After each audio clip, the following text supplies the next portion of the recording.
Boker Tov, nous sommes le 7 août 2017, tout Béav, 15 Av 5777, Daniel Haïk au micro, David Amara à la technique, heureux de vous retrouver pour cette nouvelle heure d'actualité sur studiocalita.com. Une heure d'actualité qui débutera dans quelques instants par les grands titres de la matinée.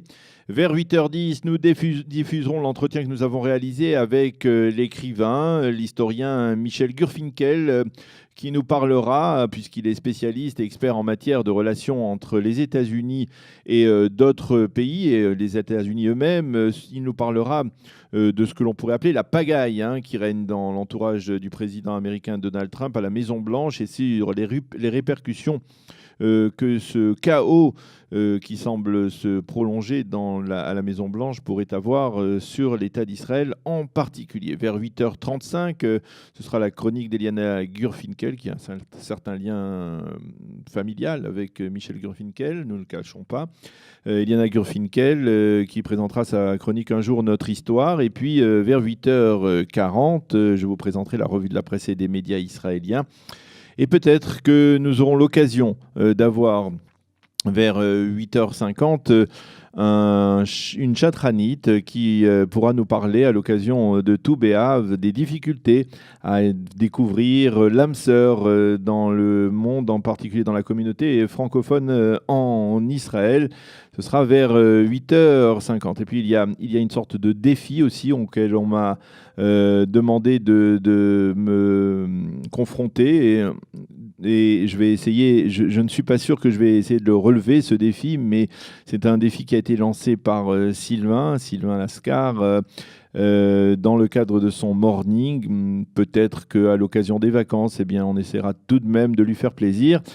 Nous le verrons dans le courant de cette émission, de cette heure d'actualité. Mais tout d'abord, comme promis, les grands titres de l'actualité et que nous commencerons par une bonne nouvelle, il faut le souligner. Niv Nechemia, le sous-directeur du supermarché de Yavne, qui a été très grièvement blessé la semaine dernière par un terroriste palestinien, a repris conscience et son état s'améliore. C'est ce qu'ont affirmé les médecins qui le soignent à l'hôpital Kaplan de Rehovot. Je vous rappelle qu'il avait été donc très grièvement blessé, Niv Nechemia, lors d'une agression d'un terroriste palestinien dans ce supermarché de Yavne.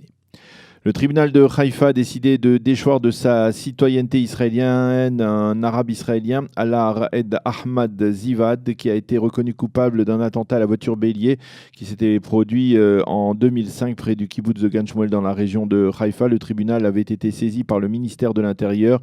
Les juges qui ont tranché ont affirmé que l'accusé avait manqué à ses devoirs envers son propre pays et avait nui à la sécurité de l'État d'Israël.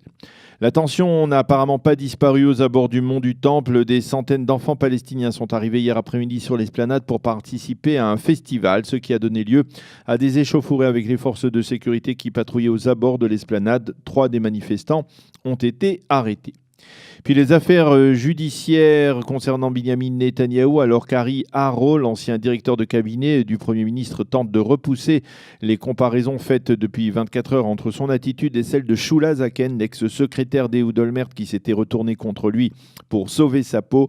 Le Premier ministre, lui, tente de ne pas exprimer la moindre émotion dans l'entourage de M. Netanyahou. On se dit satisfait du soutien dont il bénéficie actuellement de la part de l'ensemble des ministres du Likoud. L'un des proches du Premier ministre a affirmé, je cite, que les embuscades tendues par la presse et les manifestations ne font que nous renforcer et nous ressouder, avant de préciser « Celui qui se dressera contre Binyamin Netanyahou paiera le prix cher ».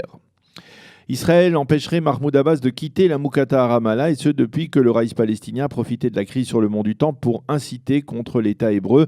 Ce sont certains médias israéliens qui se font l'écho de ces rumeurs sur le fait qu'Abbas n'oserait plus quitter la Moukata, en fait parce que la coopération sécuritaire entre Palestiniens et Israéliens a été gelée. Le Raïs craint donc pour sa peau.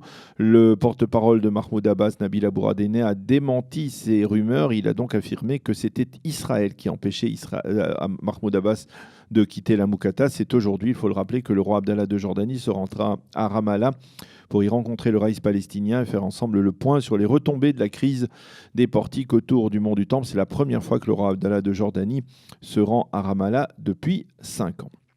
La météo pour cette journée de lundi, le temps sera de plus en plus chaud et sec sur l'ensemble du territoire israélien. Il fera 33 degrés aujourd'hui à Jérusalem, 31 à Tel Aviv et 42 degrés à Eilat. Comme promis, après une page, après un jingle, eh bien, nous entendrons l'entretien que nous avons réalisé de Michel Gurfinkel, écrivain, journaliste qui nous parlera de la situation chaotique qui règne actuellement à la Maison-Blanche et des répercussions sur les relations avec Israël et sur le processus de paix.